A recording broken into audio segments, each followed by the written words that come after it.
Hi, welcome to my channel. You and I are going to be visiting some really interesting places in Mexico. So, let's get started. This is Mexico. Land of the chile, tortilla, taco, mariachi, charro, azteca, molcajete, pozole, tamal, huipil, tlacoyo, metate, huitlacoche, quesadilla, sope, mole, michote, chicle, piñata, adelita, cacao, xochimilco, earthquakes, Popocatépetl, cenotes, rebozo, sombrero, pambazo, molinillo, nopal, algodón de azúcar, tequila, mezcal.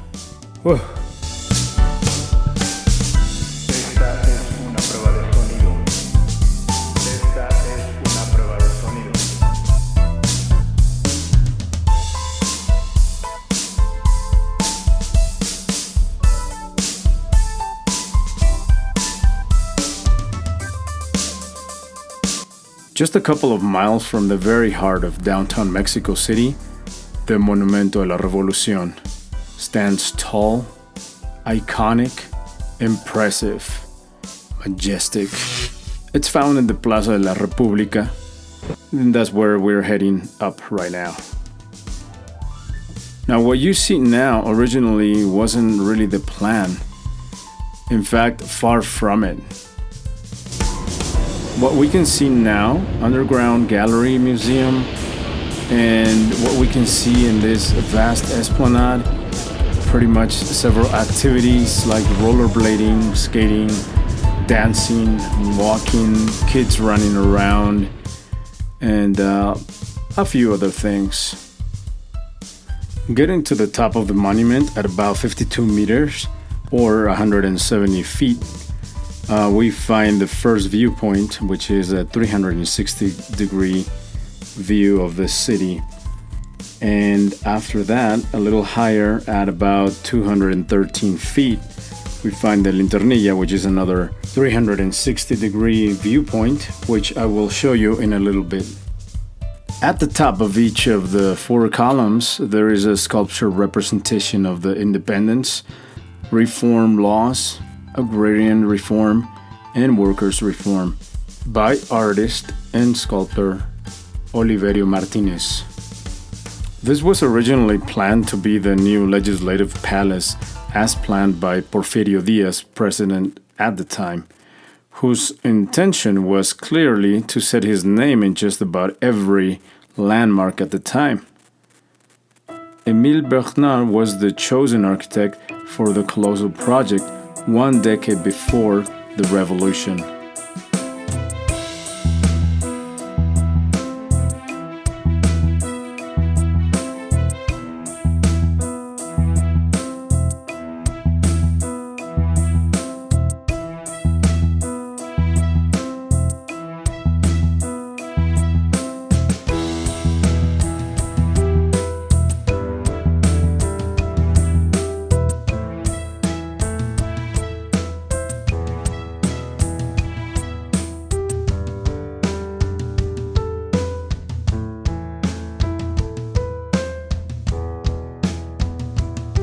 So let's see what's at the very core of this magnificent place. First, we just pay our ticket, which is roughly about $4.50. We see all these rifle-looking glass artifacts. Let's find out what they are. Follow the arrows as instructed.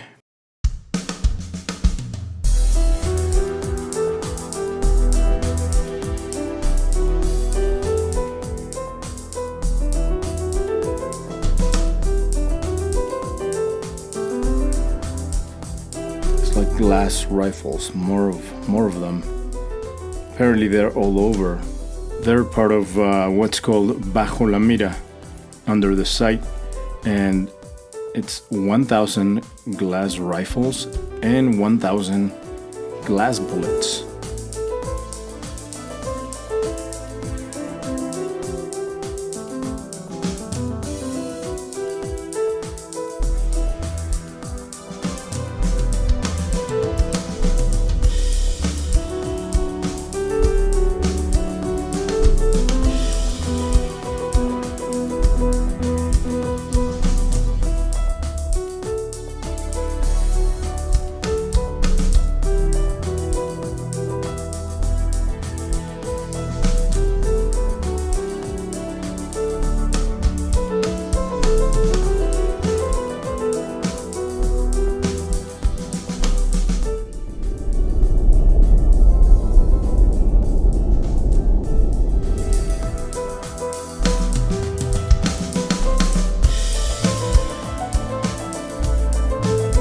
Now it's time to go up. And I mean,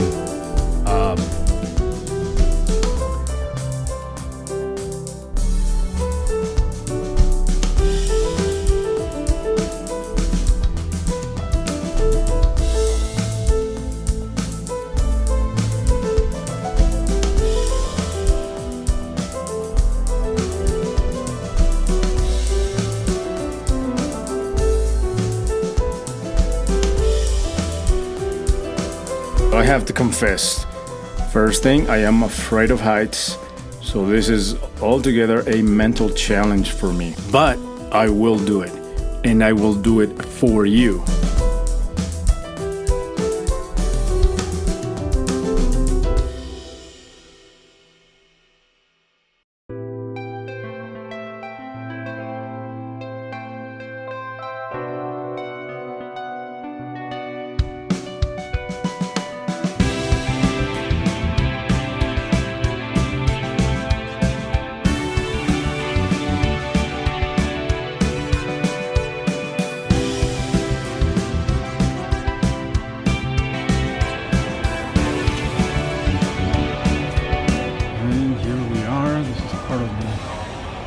Inner dome. Such a beauty.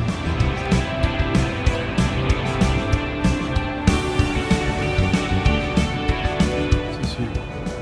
Regular paso, but we're going in anyway.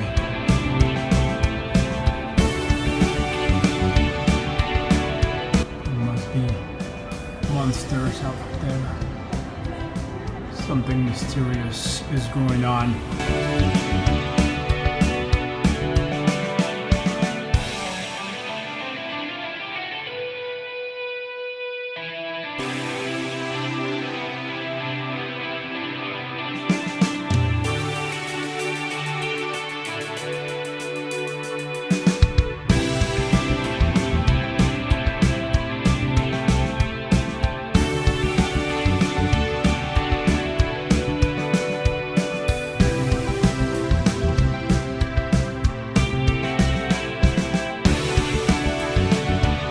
Hard to believe this magnificent construction was abandoned twice. Once in 1912, all the way to 1932, Carlos Obregón Santa Cilia remodeled it from 1933 till 1938.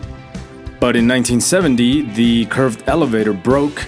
They couldn't fix it, so they abandoned the construction again, but this time 40 years until it was rescued back in 2010.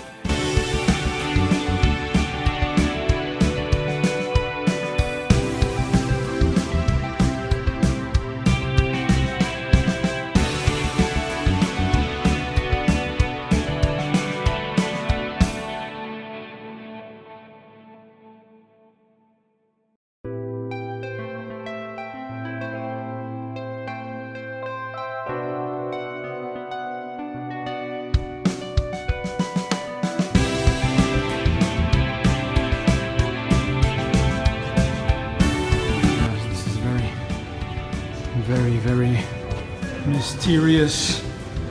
I don't like this at all. This is very dark and scary. Whew, there's a lot of stairs.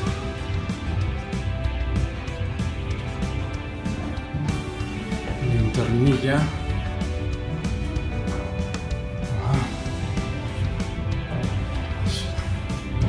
Very narrow here. Echoey. Hello. And we are out here at the very top. Finally. I guess this is it. This is the highest point. You can see. Quite small. Impressive view. A very impressive view. This is very nice. Highest point is got here. Made it through like 50,000 steps going up. It was not an easy journey, but we made it. We're here now.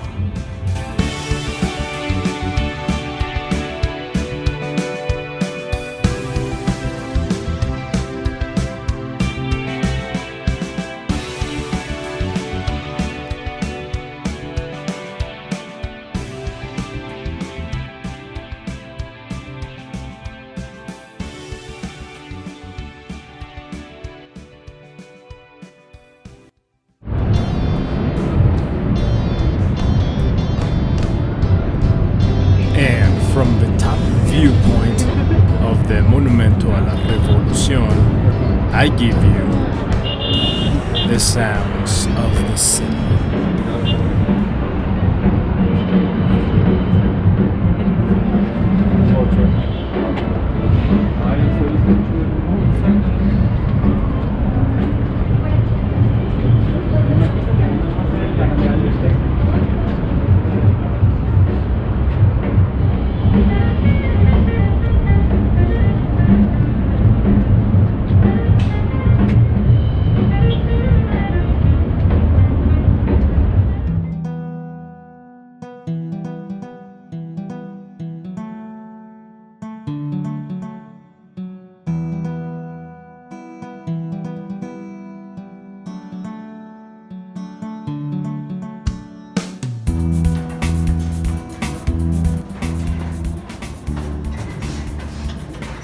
Steps are so small.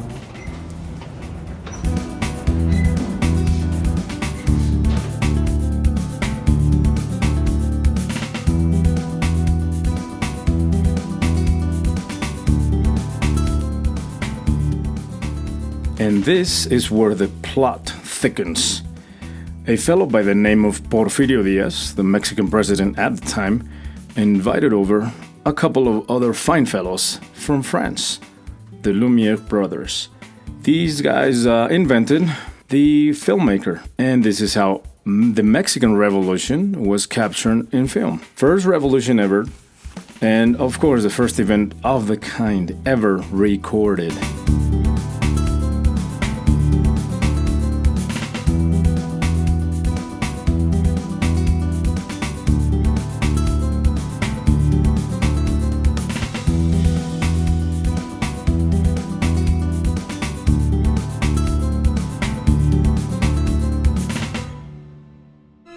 And as it should be in every spooky dark place, there's a ghost here as well.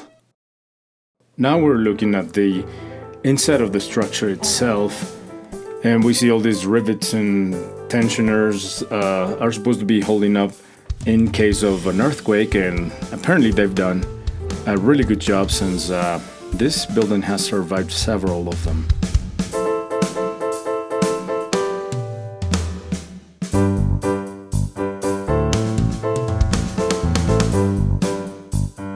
This area is called Enfrentamiento. There are 136 glass rifles here, each one weighing at about 5 kilos or 11 pounds each. Andrés Mir and Terán thought that this material, which is glass, is clear, and plus there's no trigger, so that would make us think that that would be impossible to start a war.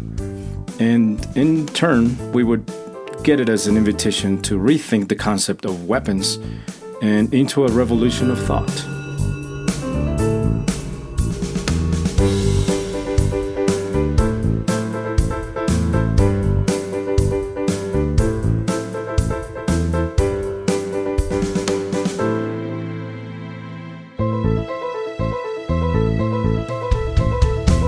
(1936), a mausoleum here, and the remains of Venustiano Carranza were brought here first, and a short time after that, Francisco Villa, Madero, Plutarco Elías Calles, and Lázaro Cárdenas as well. And standing on a glass floor, I prefer not to look down. You can do it yourself, but I won't.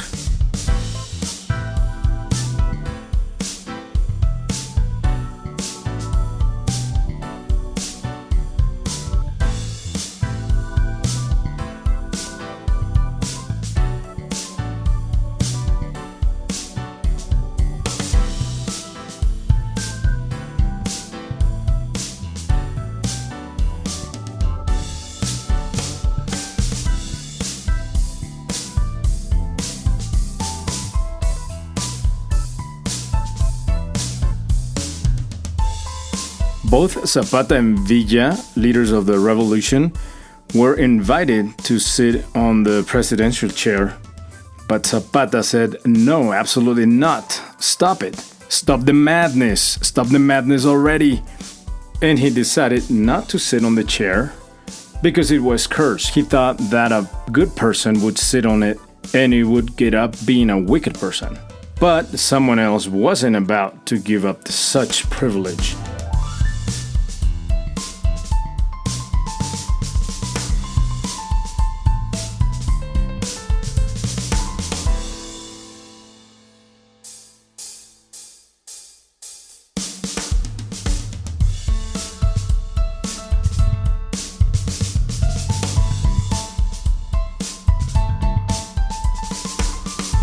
Glass bullets, glass rifles. I'm all for a revolution of no violence, a revolution of thought.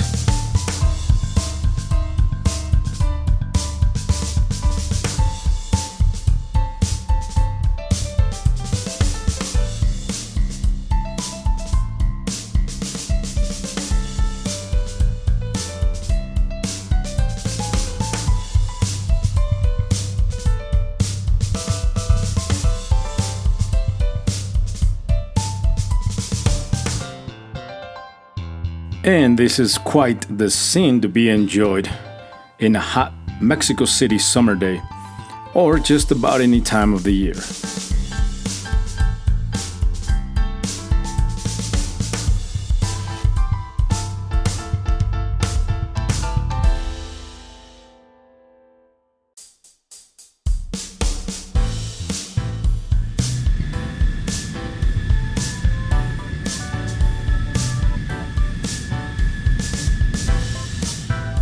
If you like this video, leave me a comment. Tell me what part of Mexico you would like to see next. Give it a like, that would help me a great deal. Smash that subscribe button and don't forget to activate the bell.